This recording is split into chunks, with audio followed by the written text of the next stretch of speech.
I want to welcome everyone to the webinar on virtual versus in-person meetings. Today, we have with us Chadley Hollis from Cultivating Tourism and the University of Georgia, and we have Claire Whitehouse from University of Vermont Center for Rural Studies. My name's Lisa Chase, and I'm with University of Vermont Extension and the Vermont Tourism Research Center. And I'm pleased to say that this webinar is jointly hosted by the Global Agritourism Network and also the US-based National Extension Tourism Network. These are two free networks that, if you're not a part of yet, you might want to look into and consider becoming a part of.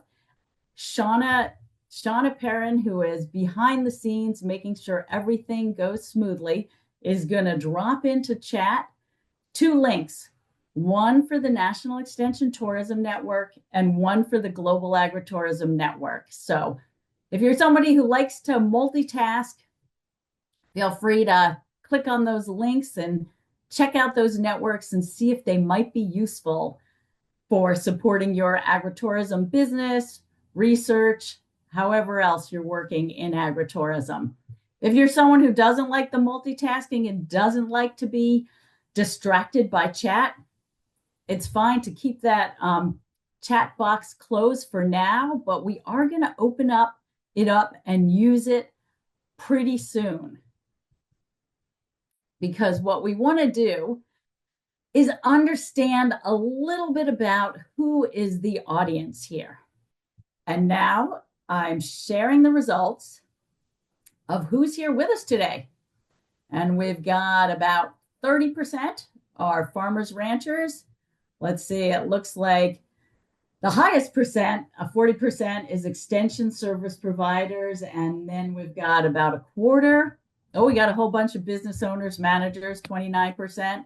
And then we've got about a quarter nonprofits, tourism professionals, quite a few educators as well, and some researchers.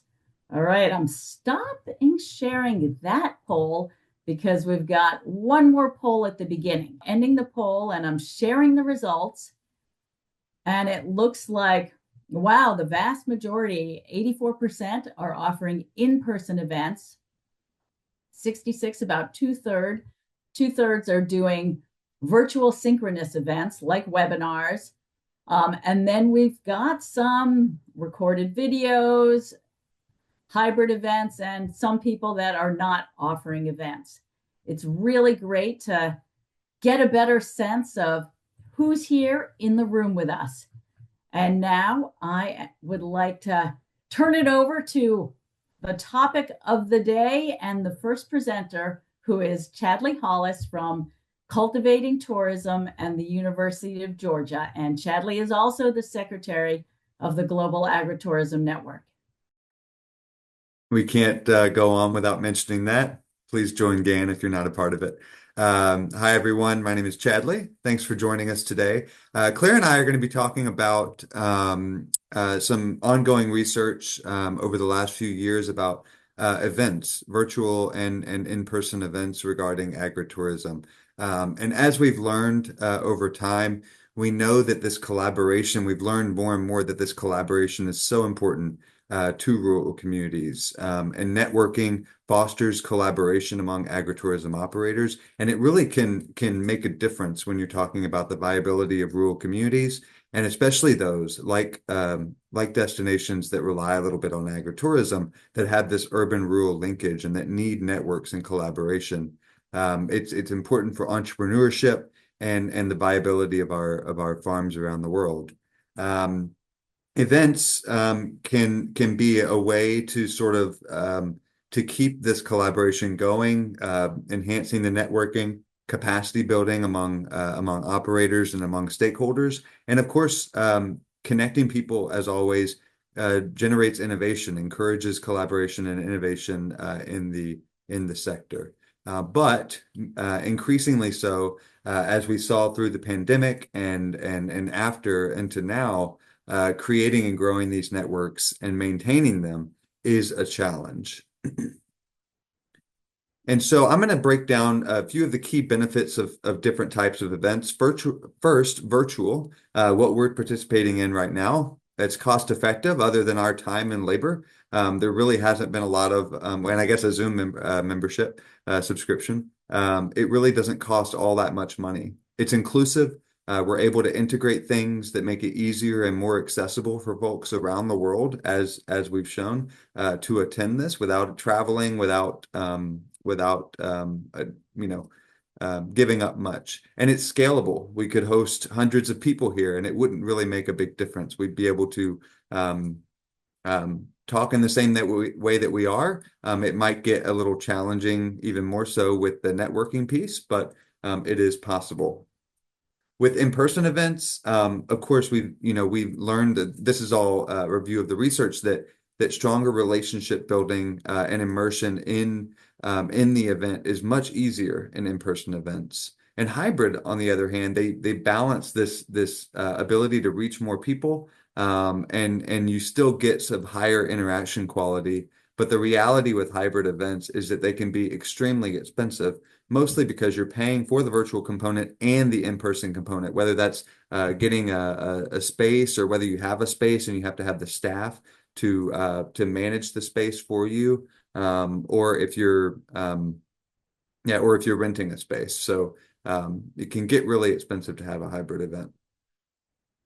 And so I'm going to go more into a little bit more about virtual experiences, which in the next few slides will review some of the kind of the key difficulties and benefits, I guess, of virtual events.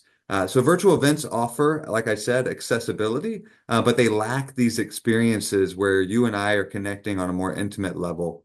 And but virtual events is a very broad term. You can have many different types of virtual events. Some can specifically be networking, where you're meeting and you're having a coffee chat, and you're all together just chatting about something, or it's a webinar, it's more formal.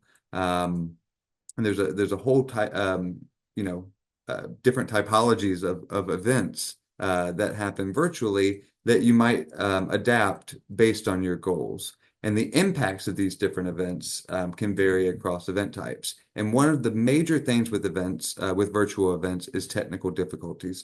We often have it's changed a little bit. We've gotten better with the COVID pandemic and learning our way around these virtual platforms and them being more accessible. We've been able to adapt to these technical difficulties much more easily. But I wanted to ask you, I'm going to put up a poll, as is the popular thing to do in this webinar. And so I want to know how many of you have experienced technical difficulties at an event. So if you have at a virtual event, and you can only select one. So at a virtual event, only at an in-person event, or at both virtual and in-person events. And if you've never experienced a technical difficulty at all with an event, please let us know, and please let us know how. So I think you'll just have a few minutes, and Lisa will let us know whenever that poll is finished.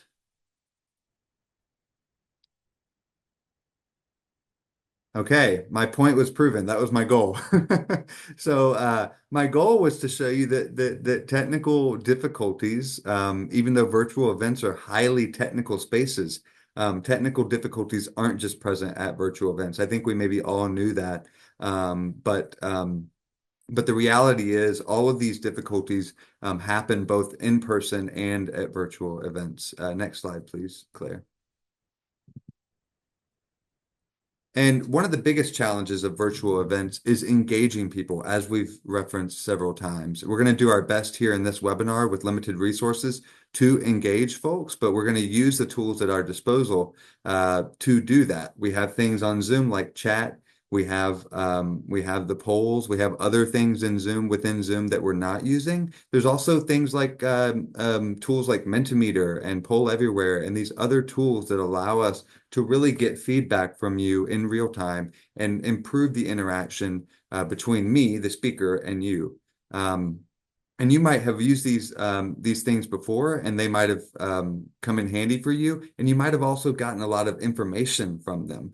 And what we can do with that information is really important. So as we host virtual events and as we host um, um, engage with these platforms, we're able to gather data on how people are engaging with our event, and we might be able to adapt and get better at making these events more engaging and improving the attendee satisfaction. And so here, I want you to use the chat. If you could keep your chat open, I've got one more question after this. I want to know, and we want to know, what tools or strategies you've used to keep people engaged during a virtual event. So just open up your chat and let me know some different. And this is for folks who, if you're a farmer and you're doing events and you've done a virtual event, I know farmers that have done like virtual um, like wreath making workshops and things like that. Let me know. We've got breakout rooms. Breakout rooms are great to get people more intimately involved. Polls, links that create real-time graphics. That's when you start to see some of those tools like Poll Everywhere and Mentimeter that allow you to people to click on a link and actually see real-time responses. Interactive discussion, that's great, of course, always. We love opening the floor, Q&As, um, yeah, asking questions. Anything else? Ooh, working on a document together, or annotating a document. Um, yeah, definitely. And someone said that these things can help them improve their programming. Put a 1 on 2. Oh, cool. Someone said using put 1 or 2 on a chat for immediate feedback. So if you want like an immediate answer from someone, you can just ask them to put 1 or 2 on there and that'll give them an answer. Awesome. Wonderful. Thank y'all so much. Um, as I've already referenced, inclusivity and accessibility is a really, really important feature of virtual events. Obviously, they help reduce geographic and financial barriers to attending an event. And then, of course, designing an event inclusively, whether it's having closed captioning, live closed captioning, or whether it's having different forms of engagement that might allow someone to um, that wouldn't otherwise be able to engage for them to engage with the event and encourage participation. And so with all of this, and specifically with agritourism, we don't really understand how virtual events can build these networks in agritourism and how they can improve the networks and hopefully eventually have a real world impact on the agritourism sector, on the operators, on the service providers, and things like that. So there's a big opportunity for us to understand the interdisciplinarity of agritourism, being two sectors pulled together with tourism and agriculture, and understanding the impact that events and networking events and can have on the sector. And so that's sort of where we come in with this webinar. There's one more slide. Actually, there's one more question for you in chat. You could tell me what you think the greatest need in agritourism specifically that can be addressed with events. And this is something maybe we will use to help guide future events to understand how we want to design them. Like I said, you design your events based on your goals. And so maybe if you give us some better, clearer goals of what a need in agritourism. So if you, in chat, tell us what you think. The greatest need in agritourism that can be addressed with events. Marketing,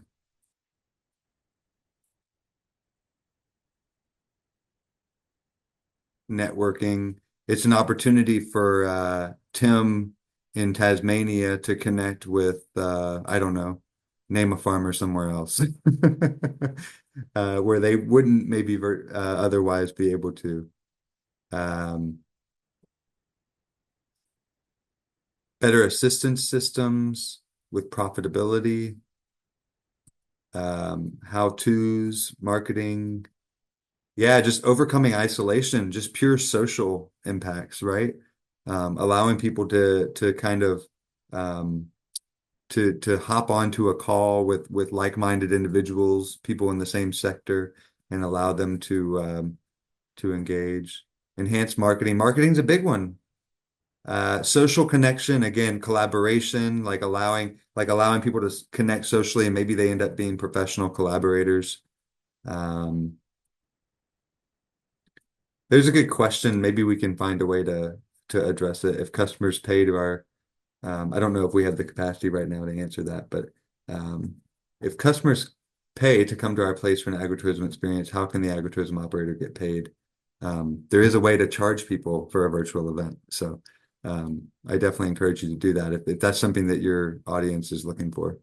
Yeah, so connecting with other associations, agritourism organizations, um, co-create knowledge, learn together. Um, Wonderful. Yeah, understanding rules by state.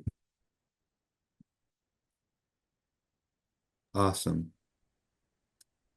I'll just chime in here to say Ron Yeah, asked a great question, and I see Brittany already gave an answer. yeah, So I'm going to mention that anyone can feel free to drop questions into chat or Q&A at any time. If you drop them into chat, everybody's welcome to answer your questions. We've got such a wealth of knowledge here in this room. So once Chadley is done, then we'll transition over to Claire, and then we'll have some dedicated time at the end for Q&A.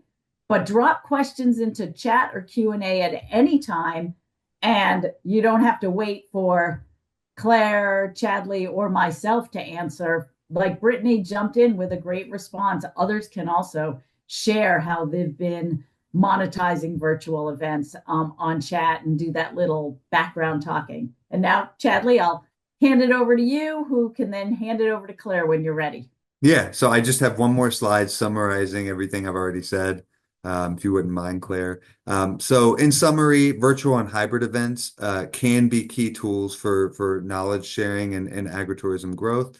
Um, it leverages inclusivity, engagement, and then we can get real insights into are the events that you're hosting getting the outcomes that you're looking for. But we still need to know more. And so with that, that's kind of the impetus of this whole thing. And Claire is going to talk more about some research that we've done and some things that are ongoing. Claire is with the Center for Rural Studies at the University of Vermont, integral part of this team. And yeah, there you go, Claire. Thank you. Thank you, Chadley. Hello, everyone. Great to be here. So I'm going to talk about some research we did around different event series between 2020 and 2022. So folks may remember we had a conference in Vermont scheduled for October 2020. Obviously, that didn't happen, right? So we pivoted to virtual events that we held from 2020 through 2022. And then in September 2022, we were able to finally have the International Workshop on Agritourism, which we did as a hybrid event. And Lisa's going to launch a poll now. I'm curious of folks here who attended these events, either the webinar series, again, that we did, not this current webinar, right, but webinars 2020 to 2022, or if you attended the conference, whether you did so in person or virtually. And while people are filling out the poll results, I'll say, so we did post-conference survey for the September survey, for the September conference. And then in February of last year, 2023, we did a follow-up survey with everyone who had signed up for a webinar or for the conference. And those are going to be the data sources I talk about today. We got some poll results. Awesome. So we have 15 people who didn't attend events. We have 13 people who did go to the conference in person, and another 5 who went virtually, and 17 who attended webinars. So glad to have you still part of this community. So just looking at who are the responses. So in September, we only had people who'd gone to the conference, right? And we heard from slightly more people proportionally who'd attended the conference in person. Then in February, again, we included a much bigger pool of people. You'll see that 66 folks attended none of the events, so those folks are excluded from the analysis we'll talk about here today. So I'm going to spin through some slides with a lot of tables and math, but I'm going to do a sort of a flyover and point out the main results that are relevant to our discussion here.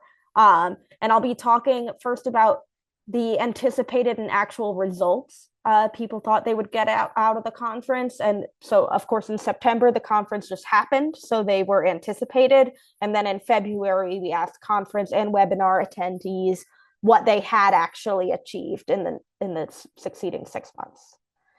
So the results were broken out by the kinds of jobs people had. So this first group are what we call support professionals, which are researchers, extensionists, nonprofit, and government workers and educators. And then I'll talk about producers, tourism professionals, business owners. And of course, there's overlap between these groups because, as Lisa said, many folks wear a lot of hats. I'll just point out the main difference is, right, for the post-conference survey, that was just conference attendees, 75% of people attended in person. Of the February survey, we had 38% of people had that in-person experience at the conference. So of the support professionals, we asked about these various possible results: developing publications, grant proposals, receiving funding, creating resources or tools for agritourism, developing new collaborations, implementing educational workshop events, and finding new job opportunities. And we can see the most commonly anticipated result in September was developing new project collaborations. The most reported actualized result in February was creating resources or tools. So in September, interestingly, there was no relationship between attending the event in person and whether or not people thought they would achieve any of these results. Most of the significant results we found were things that were related to people's jobs that made a lot of sense, right? Obviously, researchers were more likely to say they would develop publications because that's part of researchers' jobs, right? But when we look at the February results, having had that in-person conference experience did make people significantly more likely to say that they had developed resources or tools for agritourism and that they had developed new project collaboration. So when looking back, attending the event in person was important. The other interesting result here was that men who were a smaller, way less, about a third of respondents, I think, were more likely to report having received funding or gotten new job opportunities, which I think, speaks to broader gender problems in these, especially academic professions. Now we move to what we've called the practitioners group of producers, tourism professionals, and business owners and managers. Again, very similar proportions of respondents in both surveys who had attended in person. And the results we asked them about were beginning a new agritourism enterprise, improving an existing agritourism enterprise, implementing safety and liability protocols, developing or improving a marketing strategy, developing new business partnerships, attracting new customers or visitors, increasing sales, and increasing profitability. For the September survey, attending in person was actually negatively related to two outcomes. In two categories. So in-person attendees were less likely to think they would develop a new agritourism enterprise and less likely to say they would improve profitability. We don't know why. My hypothesis is that maybe some people who attended virtually were less mature operators. Maybe people signed on to attend the virtual conference, which was a lot less expensive because there were no travel fees associated. Because they're interested in agritourism, but it's not a big part of their business. Yes, but that's my hypothesis. We didn't ask about the age of people's agritourism enterprises. when we move to the actual results, it's the flip side of the practitioners, and that attending in person was not significantly related to achieving any of these results. So the next questions we asked of everyone, regardless of profession, and they're more general kinds of benefits that people said they got from the conferences. And we're lucky that almost everyone reported benefiting at least, quote unquote, somewhat in each category, 80 to 90+% of folks. So for this, we're looking just at people who said that they benefited, quote unquote, significantly, which gets confusing as a researcher because significant also has mathematical meaning. So that's why I put it in quotes here. So this is just the demographic breakout. Again, a little over 3/4 of people who responded in September had attended the conference in person, and a little under 40% who responded in February had that in-person experience. And the benefits we asked about were making new contacts for collaboration, increasing knowledge and understanding of topics, learning about resources related to your work, meeting professional development needs, and finding a sense of community. And I'll just say, looking back, I think the meeting professional development needs question was a little confusing for people because some people have like continuing education or professional development requirements for their jobs and other people don't. And so there was just a little bit of confusion about what that meant. So I think we'll take that with a grain of salt as we look at the results. But the others, I think, got, we were clearer about what they meant for folks. So in September, and this is where the tables get really big, but what's important is, again, this is how people said they benefited right after attending the event. So people who attended in person were more than 2 times as likely to say that they had made new contacts for collaboration. Folks who attended in person were also more likely to report meeting their professional development needs and finding a sense of community. So it's the community and the contacts column that I think are really these sort of like person-to-person interactions really matter here.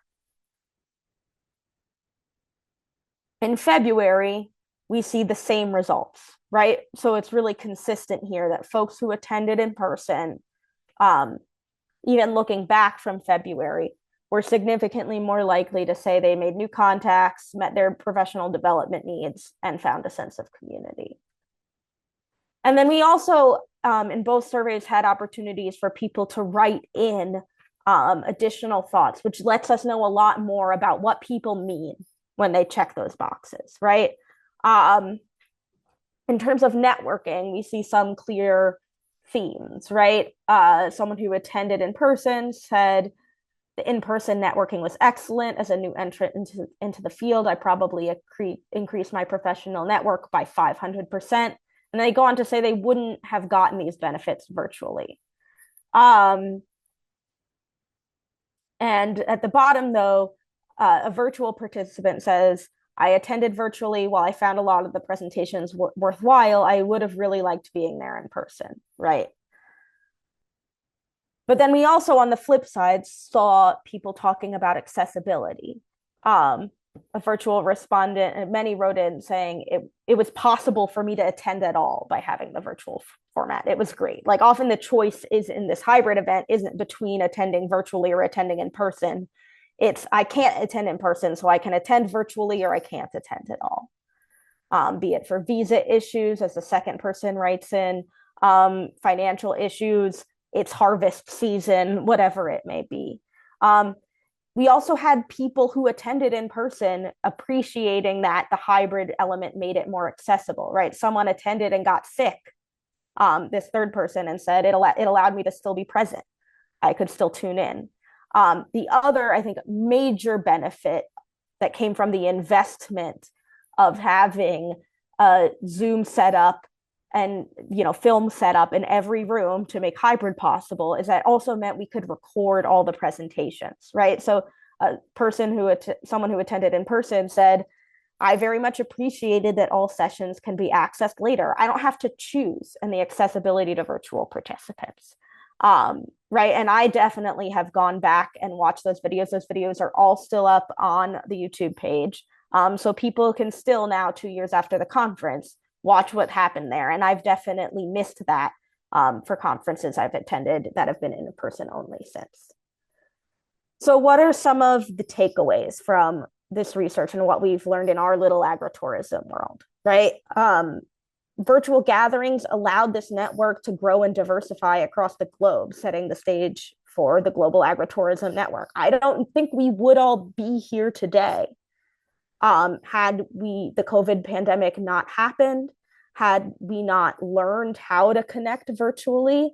And the in-person conference was also a lot more internationally diverse in 2022 than it would have been had we had it in 2020, because so many people got together and met each other as part of the virtual gatherings.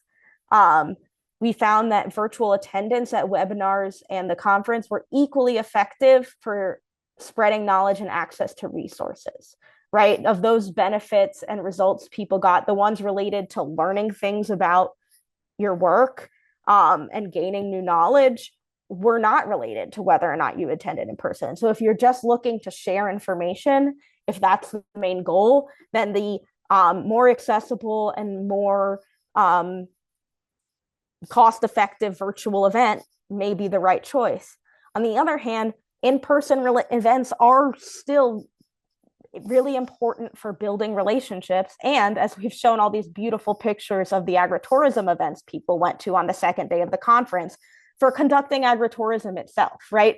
We're talking about supporting, researching a field that's about going boots on the ground on farms, right? And part of what we want to do when we network is we want to all go see each other's farms.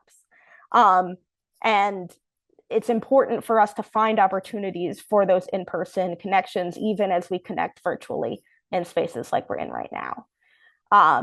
And then we also found, while in-person events have additional benefits, offering a hybrid option makes the event more accessible.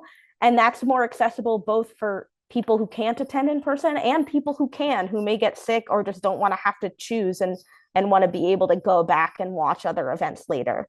And as Chadley mentioned, though, it does require a big investment. I'm sure Lisa can talk to anyone who's interested about how much work and expenditure went into making the hybrid setup work at the International Workshop on Agritourism.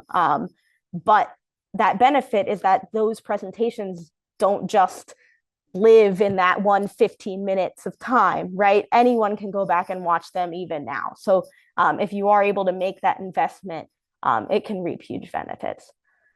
So I've done a lot of talking. I want to ask people to write into the chat. Did what we found from our research resonate with your experience hosting or attending events, right? Have you found that you're able to learn as effectively, whether it's online or in person? Have you had any success networking virtually? Are we marring the the ability to network virtually for no reason, right? Do you have any recommendations of how to do that? And also, like, how do you make a judgment between, spending the money either for a hybrid or in-person event, either as an attendee, right, paying for travel, or as a host? And when is virtual the right choice? So share your thoughts about these takeaways in chat, and I'll speak some out. And while people are sharing their thoughts in chat, because that will take a few minutes for everybody to type in, I just want to bring up a really interesting point that Tim Parsons, a farmer in Australia, in Tasmania, mentioned in the Q&A, which is barriers to farmers attending in person. And Tim writes, often it is costly in time, labor, and money for a self-employed farmer to attend an event that is highly attended by extension staff, researchers who are attending from work budget funds, not out of their own pockets, even to the point of getting wages while they attend. Quite often it is the farmer's products that are the topic. And I completely agree with Tim's next comment, which is we need to find a way to reward or incentivize farmers to attend and contribute on equal footing. So I Totally want to agree. put that out there, and I am putting the view on gallery view now, so we can sort of all have open Q&A and discuss what Tim mentioned, as well as other comments in chat. Yeah, I think it's really, I think we used to talk a lot about like the barriers of virtual events for people in rural areas, right? I know in Vermont, internet connections are getting better in our rural areas. And now we hear more of the flip side of I can't be away from my farm, and the cost to travel. And definitely, I know there's an event I just attended a couple weeks ago in Vermont, one of our cross-sector agricultural conferences that I believe offers, for instance, free registration for farmers, right? Because when I go to a conference, it's usually my work money, which usually comes from the federal government, paying for me to attend. If you're owning your own business, that you're much more aware of the decisions and the costs of that.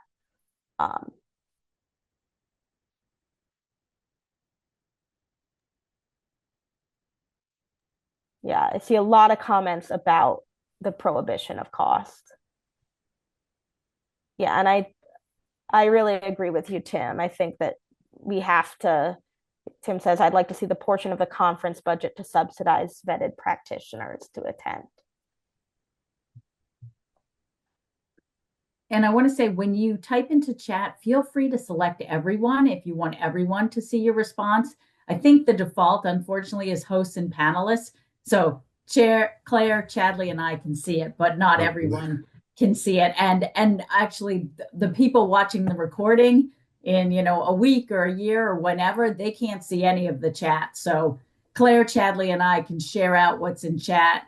And feel free to not only put your experience and your perspectives on virtual versus in person, but type questions and responses to other people's questions as well. And Claire, Chadley, and I can share out.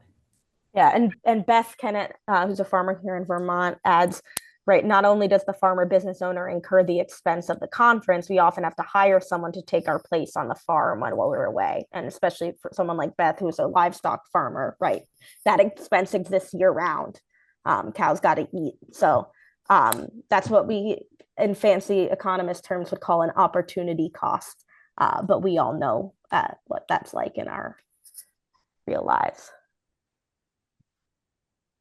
Tracy says improving the push through and follow up on virtual events to optimize the networking. I agree. I think, Tracy, like that virtual events, making networking work virtually requires a lot more coordination and leadership from the event organizers. It's not just going to happen, right? You have to make it happen the way that in in-person events, you get to just sit with random people at a lunch table. But when we talk about networking virtually, you need coordinated breakout rooms, maybe discussion topics, following up, making sure people have each other's contact information. But to her point too, after the event, right? It's almost like a virtual event. If your goal is networking, the event's not going to do it, so you have to do something else in addition to it. Whatever that might be, email outreach and but even then, that's not networking, right? That's something different. And I think like this, the point of this webinar isn't to say like we should always do one or always do the other. I think what we found both through lived experience and confirmed through this research is that both virtual and in-person events are really useful. And it's more, the question is like when is what the right choice, right? And I think what we've come out of this through, especially this came out through the write-in comments people left, is like, let's make sure as an agritourism community to have international events, right? We've been doing every other year, right? But there's also a lot of hunger for more regional events that are less expensive for people to travel to, where they can go to and connect with farmers in person in their regions or visit each other's farms. But virtual events like this also have a real place in keeping everyone connected and learning in the meantime. So it's a both and proposition. I know we're planning to keep doing both. Yeah, Tracy even says even pre-event connecting and mentoring, matching service like speed dating, connecting people. And Kelly said she likes Tracy's idea too. I do as well. Yeah. Connecting people, creating a platform for folks to connect before and after a meeting. Um, you know, um, I don't know of a tool that can do that for you automatically, but I know that, it wouldn't be all that hard to take a list of attendees and just split it in half and assign them to each other. That could be a pretty fun thing to do. And what we've been seeing in our research and also hearing anecdotally for folks is that there's a real synergy for a network to be doing both virtual and in-person events. Brianna from Canada, when I met her at the International Workshop on Agritourism in person for the first time, it was like we already knew each other. And she said she felt that connection with a lot of people there because they had been seeing each other on webinars and virtual networking events during the pandemic, that the precursor that we were hosting in the lead up to the International Workshop on Agritourism, the network that eventually became the Global Agritourism Network. And then I saw Brianna at a different conference, the TTRA, Travel and Tourism Research Association, meetings this summer, which happened to be in Burlington. And she commented that she just didn't feel the same connection with people there because she hadn't met them virtually before and hadn't really felt part of the network. Now, there are other people who certainly feel part of TTRA and have that experience when they go there. But I think one of the challenges and also one of the opportunities for these national or international networks like the National Extension Tourism Network and the Global Agritourism Network is to have a mix of virtual in person, so that when you see each other in person for the first time, it's not quite like cold calling. It doesn't feel quite as awkward and uncomfortable as it can sometimes. And I know a lot of these conferences are trying to do sort of welcome events for first timers and help people feel more comfortable, but we could potentially be doing more of that through virtual networking in advance.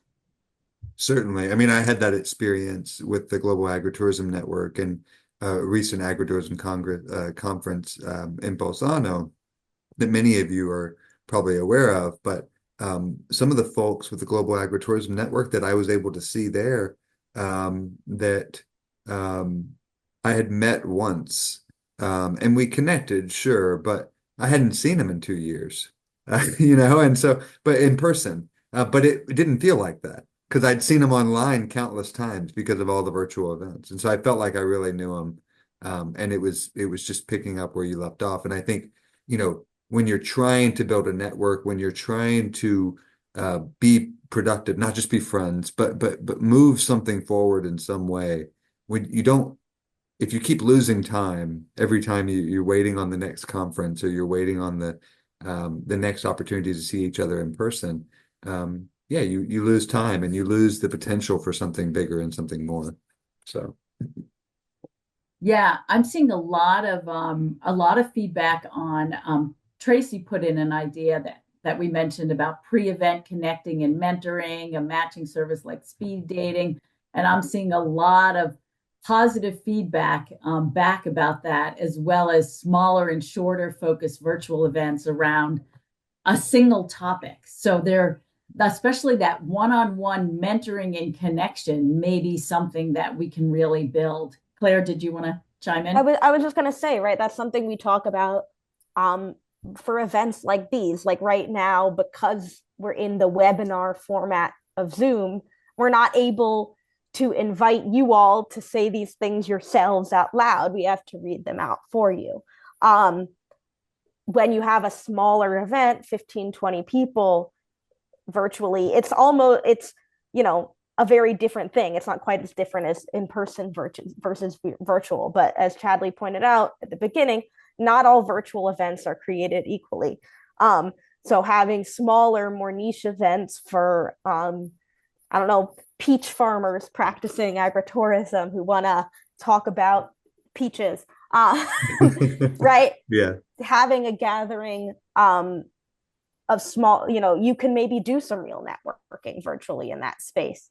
Yeah. Or even, our GAN committee meetings where we're, around 20 of us in a Zoom room at a time. We can actually talk to each other in the way that you wouldn't just hear the three of us going on as you do now. Yes.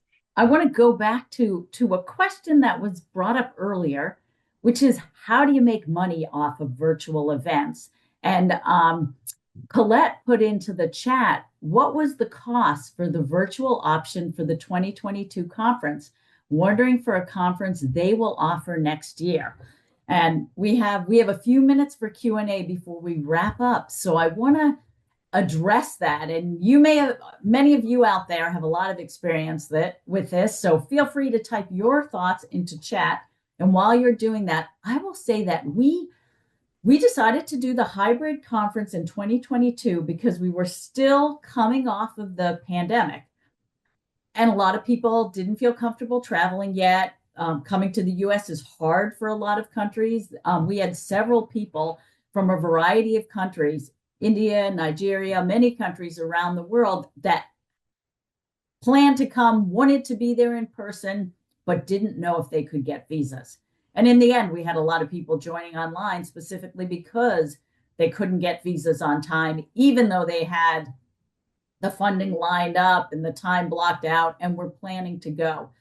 And because we had people switching back and forth from in-person to virtual, sometimes multiple times within a week as we got closer to the conference and people were trying to finalize plans and couldn't make it work or got sick or whatever. And we didn't want to have to manage somebody paid this amount and now we have to refund them and now it's a different amount. And that just felt very complicated. So we did the same fee for in-person and for virtual. And we heard from some people who said, what, but I'm not getting food. I'm not getting to be there. It's so much cheaper for me to be joining virtually. And actually, if we crunch the numbers per person, it was more expensive for the virtual attendees because we did it hybrid. And for the plenary sessions, we had a camera crew there, an AV staff creating high quality videos, which is not cheap. So for anyone who's planning to do something hybrid, I'm happy to talk with you and share some of the numbers and estimates we brought in for the 2022 international workshop on agritourism. But running a virtual conference just this on Zoom, not crazy costly. We know the cost of an in-person conference. Putting it together, it's not 1 + 1 is 2. It's 1 + 1 is 20. It costs a lot more to add that interface, that hybrid piece. And for the ease of conference logistics, managing the conference, we ended up charging the same fee. However, we tried to be as generous with scholarships as we could be. And the marginal cost, the difference is adding the hybrid piece was expensive, but the marginal cost of one more person joining virtually was very little, basically nothing, while the marginal cost of each individual joining in person, now we're feeding an extra person, it does cost more for one more person to join in person than for one more person to join virtually. So I'm going to say the decision we made, which we agonized over for a while, was same fee for in-person and virtual, but try to be as generous as we can with scholarships for people who could not afford either the in-person or the virtual registration fee. Claire, Chadley, are there other pieces you want to mention about pricing for hybrid events and also how to make money off of virtual events? You're muted, Chadley. Nothing that I'd like to add specifically. I think it was a good idea that someone suggested to, have a sort of registration with a payment that's associated with it, and then sending a private Zoom link that you have to have a passcode for, and all of that. Yeah, so yeah. And in terms of just, I think one of the big benefits that I don't want to discount from the hybrid event piece or virtual event is having those recordings. And that hasn't been true of any solely in-person conference I've been to. Whether those recordings actually